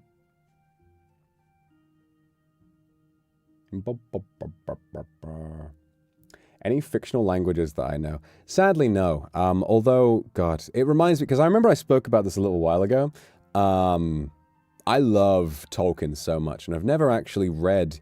I've read a fair bit. In fact, you know, I have read The Hobbit, but I've never gotten all the way through Lord of the Rings, because they are very long. But I love Tolkien's language, and most of all, I love Tolkien as a person, you know. And I'll talk about this a lot more again, because I think I only talked about it on an Elden Ring stream, and, you know, I think about it all the time. The fact that his main passion in life was languages, and he was a professor of sort of, I believe, ancient languages, like Old Norse and stuff like that at Oxford, I think, at Oxford University. And he wrote The Hobbit as a story for his children, which is really sweet. But he had he had started the universe, the world of Middle-earth before then, because it began with him creating those languages. At least I think so. So yeah, multiple languages are fully learnable and speakable from Lord of the Rings. Orcish, Elvish. He was fascinated by languages, and in his spare time, for fun, he would make up his own languages that became a part of the Lord of the Rings world. And something so fascinating that I read about, which I think is just so brilliant, is that canonically, in Lord of the Rings, the way that it works, right, because Tolkien was so obsessed with language, and because he was so passionate about it, there's a canon part of Middle-earth that not many people know about. Within the lore of Lord of the Rings, there was an elf. I can't remember his name, but there was an elf who, by some means, found his way to Earth, to the real world, right? And he, as a part of the story, met Tolkien, and that is where Tolkien got the story from. And what's even more fascinating about that, so Tolkien is transcribing what this elf is telling him, and not only that, it is in a Middle-earth language. Another one. I don't think it's Elvish or anything else. It's a different... it might be Elvish, but basically, what he said is, he took those stories and transcribed them from that ancient fictional language that this elf told him into English. And that's where the stories of Middle-earth, the Silmarillion, the Hobbit, Lord of the Rings, that's where they come from. Isn't that incredible? Isn't that incredible? And so, every Lord of the Rings character, like Frodo and Sam, they have a true name. They have a true Middle-earth name that Tolkien would then attempt to translate into an English-sounding name, a name that would make sense with the context of the character, and that would also be appealing to, you know, English-speaking ears. And I imagine Lord of the Rings has been translated since, so into the ears of, you know, the other languages that it's available in. And I just think that's so brilliant. What a fascinating way of viewing a universe that he's written. It's like a level of lightheartedness and a level of, you know, clearly, he's never given a fuck about, like, the nerd culture and, like, the canon of Lord of the Rings. It's all about his love of languages and his love of, you know, the way that culture creates language and the way that language evolves. And so just this nutty little bit of self-awareness and almost like a fourth wall break. It's very in character for him, and I find it so funny. I find it so fascinating. Yes, simultaneously an original creative piece and a translation work, but he invented the language that he translated it from. God, it's brilliant. Tolkien participated in the Olympics. I gotta read about this, hang on. Tolkien Olympics, what the hell is this? What? Tolkien Olympics. Did Tolkien compete in the Olympics? Am I being had on here? Am I being had on? I know he was in World War I. He served in the Battle of the Somme. And yes, as well, there's a lot in Lord of the Rings about... I might have been one guide, which would have been funny. He's invented more than... Okay, not all of them are in Lord of the Rings. He has invented more than 14 languages. He mastered and wrote in extinct languages, like Gothic and medieval Welsh. Imagine being so passionate. In our day and age, we must build our lives and our jobs, especially in the entertainment industry. We must build them around what is easy to be understood by as many people as possible. This is why localization and translation is so important. But for him, can you imagine writing in a language that no one speaks? Not one! Medieval Welsh, I'm not sure if there's a small group of people who speak it. An extinct language he wrote in. Imagine writing something that only you can read.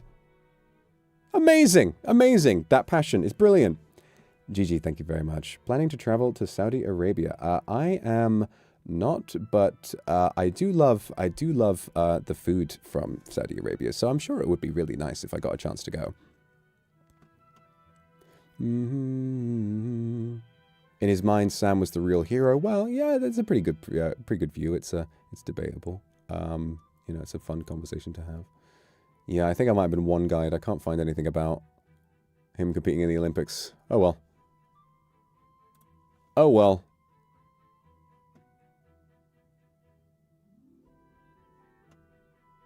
Unless they got it mixed up with another writer. Might have been C.S. Lewis.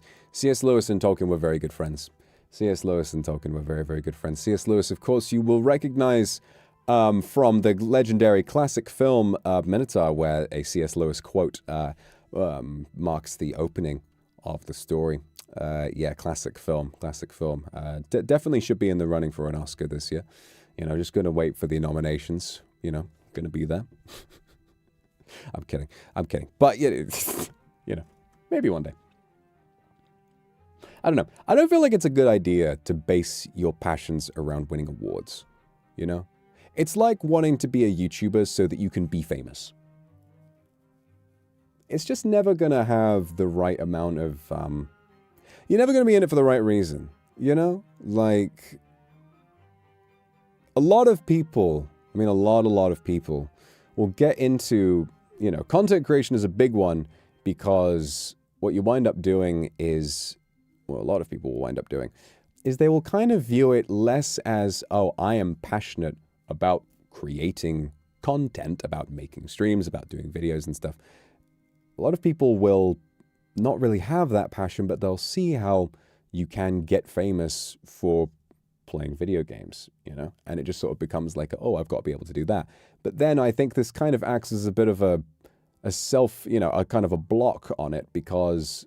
you know, there needs to be a genuine connection between yourself and your viewers. And if you don't genuinely connect with or enjoy the work that you do, your viewers are going to be able to tell. And it will harshly limit how successful you can become. Unless, of course, you know, completely figure out the algorithm and do whatever else and, you know, content slop. But, you know, that's, to be honest, even though it's kind of gross and I don't like seeing, you know, slop content recommended to me, I will admit it's very hard work to keep up with something like that and to just pump out YouTube shorts 7 times a day. Like, that, I couldn't do that. In poetry. Oh, poetry. Man, yeah, that's so sweet. That makes sense why I didn't show up. But I'm sure that's true. No, I knew you wouldn't. I knew you weren't like one-guying me, but like that's very sweet. I've got to read about that. So, you know, I think a lot of the time, and I can't really blame someone for, you know, because a lot of the, you know, young people may be getting out of school, university, they need something to do, and life can be scary. Life can be very intimidating. You know, you've got to leave university, and then you've got to go and get a job. Where are you going to go for the rest of your life? What if you don't know? And the idea of being able to do content creation and all of that is pretty exciting as a way of filling that. But you need to make sure it's something that you love, it's something that you enjoy. And for a lot of people, I think it purely comes from. And also the more selfish thing is just wanting to be famous, you know, just wanting to have a great life where you get to drive fast cars and all of that kind of stuff. But, you know, it's not about that. And those kinds of lifestyles will very often end in tears, unless you're also, you know, you're very, very smart about how you want to live that life. So, I don't know. It definitely is kind of clear, you know, you can notice it in people, but it does just make me sad because a lot of people would, a lot of these people might have a passion for something else they just haven't unlocked yet, you know? It reminds me of, that Vsauce episode, Minefield, where he talked about savant level intelligence, you know? Savant level intelligence where a person has a ludicrous amount of almost impossible skill at something. Like, I can't remember his name, is it Derek something? Who was born with the remarkable talent for playing the piano, and he can listen to a 50-piece orchestra and perfectly synthesize all of the instruments he hears and accurately play the entire movement on 2 pianos by himself. But he is blind and very, very disabled and cannot do much of anything without a helper. But all of his kind of, I guess, you know, brain power went into being the most incredible piano player who ever lived. So, and so it's like, but there was another thing about it where someone lived a perfectly normal life and didn't have any crazy abilities like that, but one day they gotten injured, had a head injury, right? A head injury, which put them in a coma. And then after that, they woke up with the uncanny ability to look at any object, excuse me, to look at any object and completely understand its geometry. They could almost measure things in precise numbers with their mind, and they could see shapes and patterns within objects, and it just made, like, they essentially had just unlocked, after their coma, had unlocked this incredible mathematical mind that almost, if you've ever seen the film A Beautiful Mind, when Russell Crowe looks at the windows and he sees all of the, sees all the lines and the equations matching it, it's almost like that in real life. It's crazy. And so for a lot of people who might funnel themselves into what seems like this, I'm sure that a real talent and passion does exist. You just have to figure out what it is. You know, a lot of people go, and it's not a great idea for everybody, but a lot of people choose to travel or backpack or whatever it is after they're all done with their education. And this can be really important because you never know what you might learn about yourself. I've learned a lot about myself from travel and from meeting new people. You never know what you'll learn from people you meet. You'll never know what you'll learn from... That's the thing you've got to understand. And it kind of relates back to what I was saying about film school. You will always not know things. You know? There's no... I think sometimes maybe it stems from an insecurity, like, oh, this person I know of is so great at all this stuff. I should be that great. But what you don't see is that that person has many, many, many flaws of their own. And you've got yours and they've got theirs. And so you shouldn't worry about, you know, what it is you can or cannot do, because there is a thing that you will be able to find. And another thing is, if you don't want to admit that, if you're afraid of having flaws, if you're afraid of not being as great at something as somebody else is... God, what was I going to say? I've completely lost the plot there. I had a good point. Oh, yeah. Then you'll never let yourself learn. You'll never let yourself learn because you'll be so scared of people realizing, hey, they're not super smart. They're not this. They're not that. But you'll never learn because no one will try to teach you anything. You'll never you'll never open your mind up to the possibility of being taught something, you know? So the main thing to do is to just accept, hey, I'm not perfect. I will always learn. I'm far from perfect.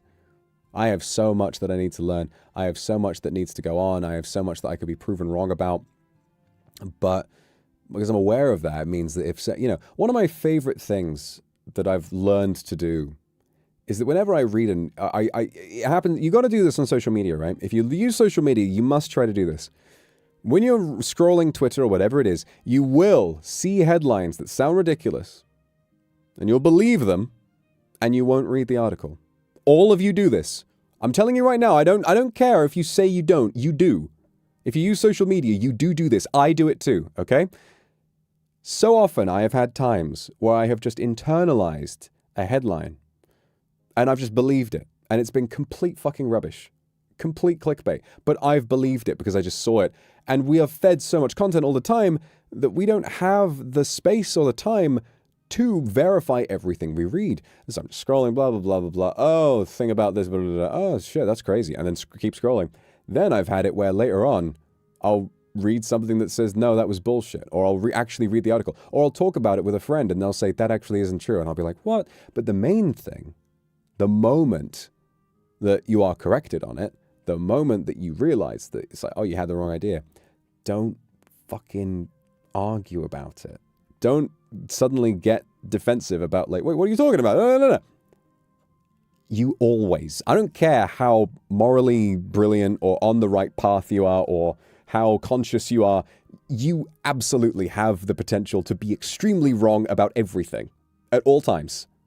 And you'll benefit so much from if you're shown a little bit of proof of like, hey, you know, that article you read, it's not actually, you know, it actually wasn't true. Or that headline, no, it's kind of misleading. Look at this. If you have the potential, if you have the power to just say, oh, damn, look at that. Wow, that was interesting. And to then move on with your fucking life, you'll be so happy. You'll be so happy because you're not scared of like, oh no, I'm not going to be right about something. You don't have to be right about everything. Everyone's wrong about something. I can't think of any examples because you don't consciously believe something you know to be wrong unless you're in denial. But then if you were in denial, you wouldn't be able to admit it anyway. Exactly. You're not immune to propaganda. You might think you are, but you aren't. So just be aware that these things happen. It's all kinds of propaganda. You know that fucking thing? That one video of those guys. Now, I should say I am also speaking from speculation, or from what I have read, but I don't know this to be verifiably true. But if it is, then it's, you know, even if it's not, this is still a decent point to make. That video of those guys who are working in some kind of mud factory, you know, it's got like the great iron claw grip around this giant mud pipe, and they're just wrestling with it. And there's a guy who's got his shirt off and he's coated in fucking mud, and they're just, you know, and then all of these fucking Twitter accounts with these Greek statue profile pictures will say, what happened? Why did men stop doing this? What happened to real hard work? Why? What is happening to our young men? And first of all, you have to realize that if that is a real job, those guys are not doing a very good job of it. There is definitely a manual-approved, safe, efficient way of changing that pipe or whatever it is. And to be honest, when I watch that, I can't even figure out what they're doing. It looks like it was filmed on a set. It's like they just created a nonsense AI-generated video, like something completely. I'm probably wrong about that, but still,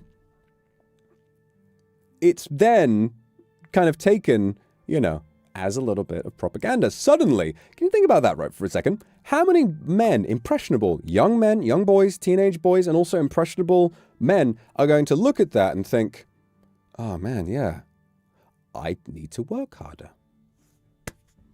And so the economy is boosted and more men will go into, will work themselves to the bone and die young for their corporate overlords that benefit from their suffering.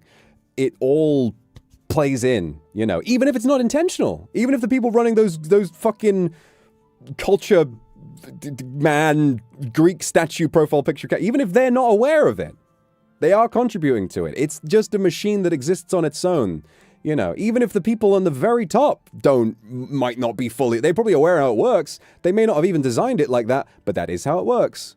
So just when you read stuff, when you see stuff on social media, always, no matter what it is, please try to appreciate it with just a little bit of critical thinking and think, why was this posted? Why was this made? What is this about? I'm going to do some research. I'm going to read about this. I'm going to do that. Because not only will you then be prompted to stop doom scrolling and maybe learn something, you'll also learn, you know, you'll also stop yourself from believing something that that can range from either untrue to kind of harmful in a way. You know, world would be a much nicer place if everybody did their own research. But, you know, then we run into confirmation bias. Like, you know, I love, what was it? If Google was a guy. Sorry for getting on my soapbox for a second. Now, me talking about this, a serious subject, suddenly the thumbnail and title are starting to make sense. People are going to think that's real. But, yeah. Oh, I've lost the plot now. I forgot what I was going to talk about. But, yeah. No, I've forgotten it. It's completely gone. It's gone. It's freaking gone. I had a point, but it's all gone. It has disappeared out of my brain. No rats. Oh, poo. Nah, it's fine. I am spitting facts. But yeah, you'll be much happier if you just, you know, a lot of these things, what people like to do is they like to make you angry about things. And sometimes this can be a really good thing because your passion can lead to really positive change. And if you know something for certain is a good cause, then you should support it vocally. Absolutely, you should. But it's also true that a lot of people will try to manipulate your anger in really bad ways. And sometimes it can be really worth thinking about what you are angry about and thinking, well,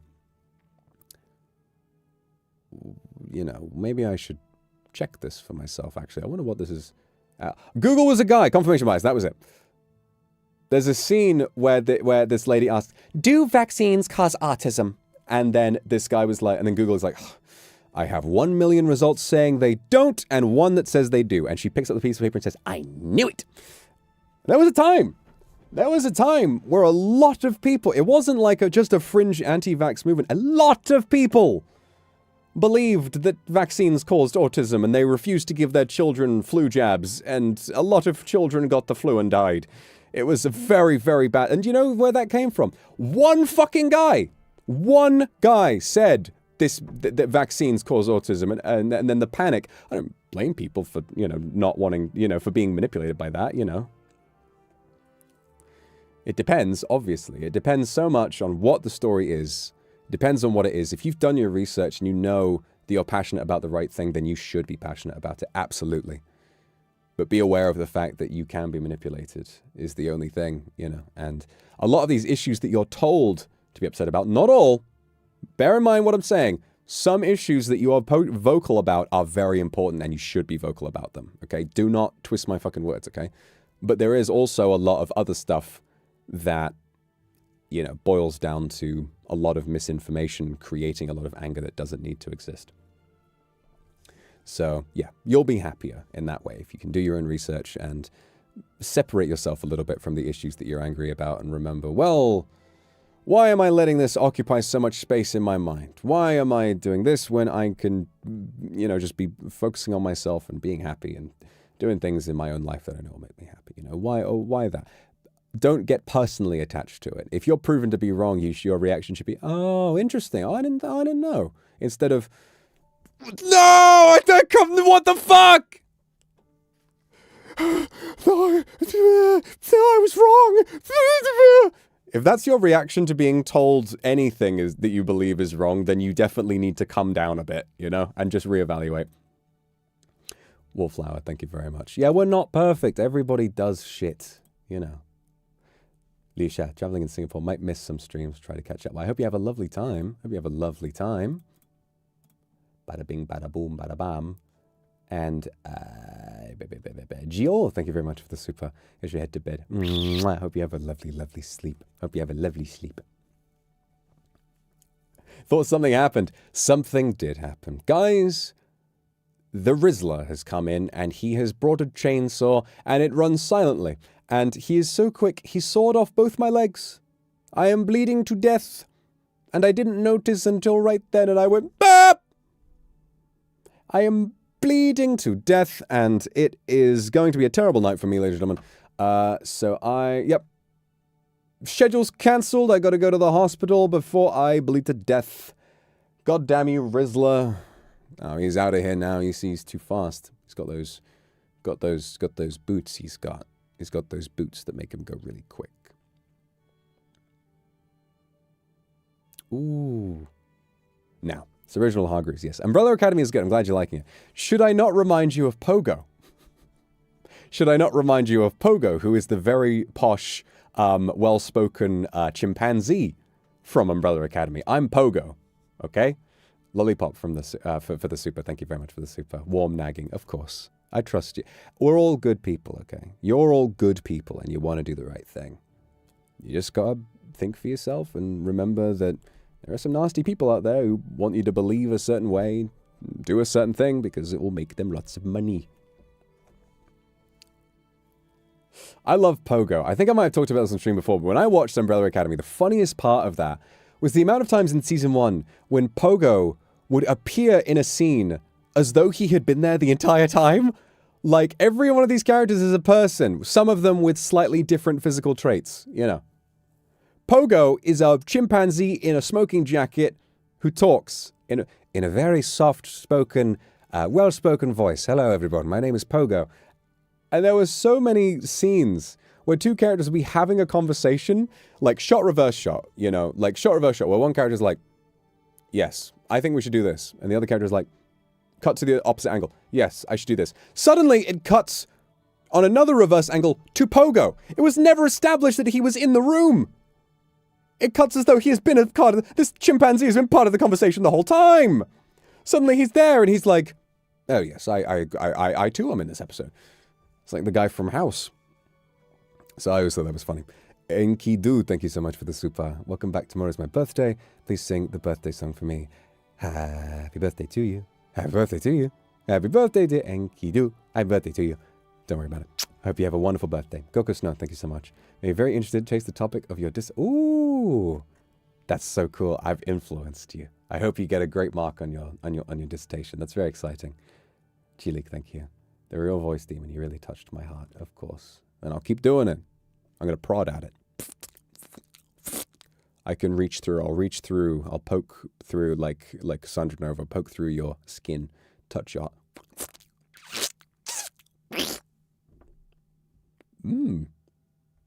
Lots. It's full. It's bursting. It's full of love for Vox Akuma. Interesting. Blal, blal, blal, blal. Disgusting. It's not disgusting. What is fucking one of yous? Disgusting. Which one of you doesn't know how to flush a toilet after you've had a shit?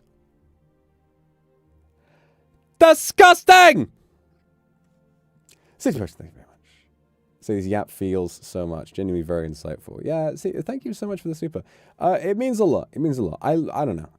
I like being conscious about things and it feels nice, you know. It wouldn't feel right to have such a huge platform and to not, at least occasionally use that to speak on some stuff that I think can help people. You know? Like, that's really important. That's really, really important to me. Been missing my yaps. Yeah. Don't worry, there's plenty more coming. Plenty more potential for lots and lots of yapping. You never know. You never know what I might be able to do. Leanne Mochi, thank you so much for the super from Ka. Missed you. I missed you too. Thank you so much. So we've got a fun week ahead with lots of room for yaps. For lots of riffraff, lots of yip yap. We've got, so tomorrow, Willie is going to have his birthday. And I'm going to do, and I signed up because there's a lot of fun stuff he has ideas for. And I signed up to do a lot of it. So I'm going to be at Willie's birthday for a while. And, you know, and then on Thursday, we're going to play Shenmue. And I'm excited to play Shenmue because I've seen footage of Shenmue before, but I've never actually played it. And from what I know about Shenmue is that it's very funny. It's a very funny game with funny voice acting where you have to wait in real time for things to happen and it can be kind of hilarious. So I'm looking forward to that.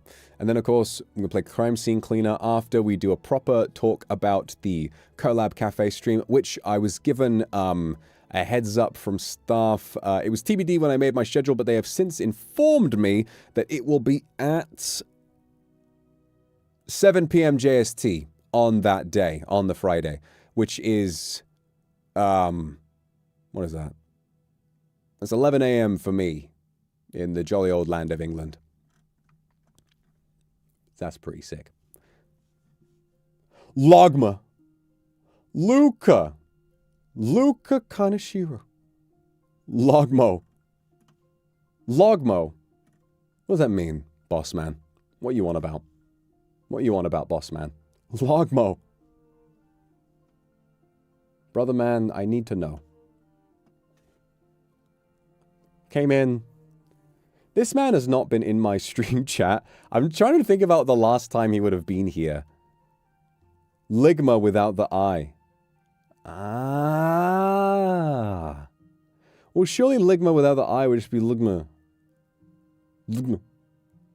Ligma without vowels. That sounds like you're drinking yogurt too fast. You're like Ligma. But I think that's pretty cool. If you change the I to an O, that is what it would say. Logma. Logma is what I do Logma is what I do when I take a giant shit. Sorry, guys.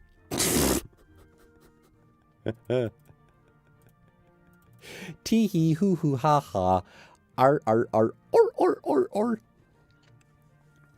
We gotta finish Into the Pit, don't we? We only got halfway through Into the Pit. I forgot about that. Remy, thank you for the gifted. Logma.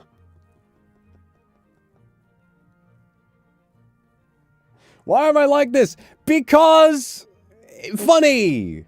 Come on! Everyone poops. Even demons. Why do you have a big crush on this guy? Because I'm going to be honest, I am a fantastic lay, so I don't blame you. You know, I live your truth, I would say. You know, keep having that crush. I think it's pretty healthy for you. Ignis, thank you for the super. Your birthday just passed. Happy birthday, Ignis.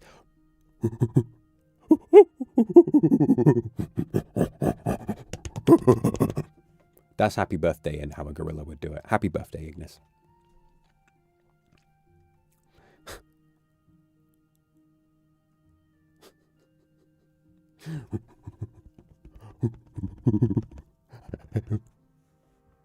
So yeah, you know, like... boom, boom, boom, boom! It's kind of crazy, right? Oh, and Serena, thank you so much for the super. Good night. I hope you sleep well. Hope you sleep so well.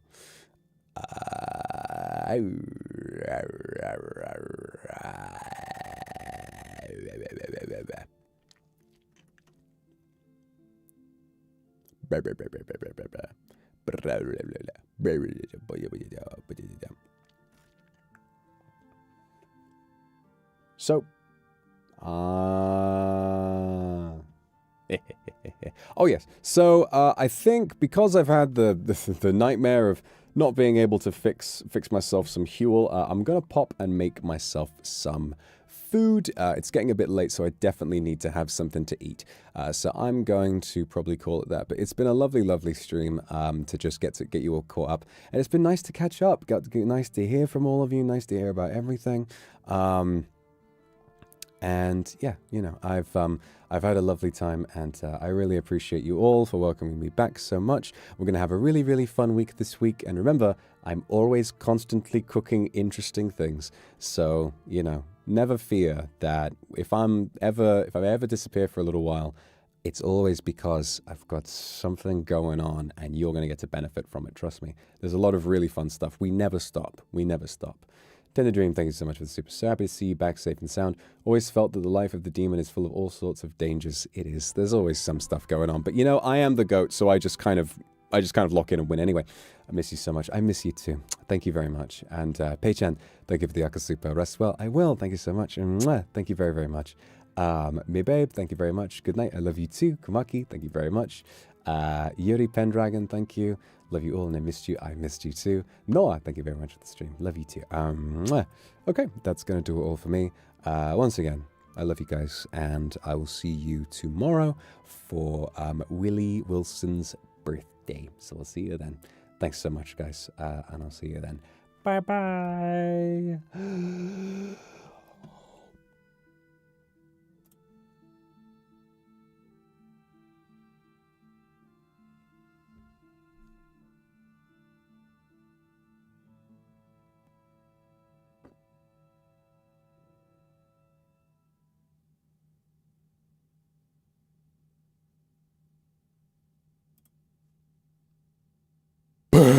Bye.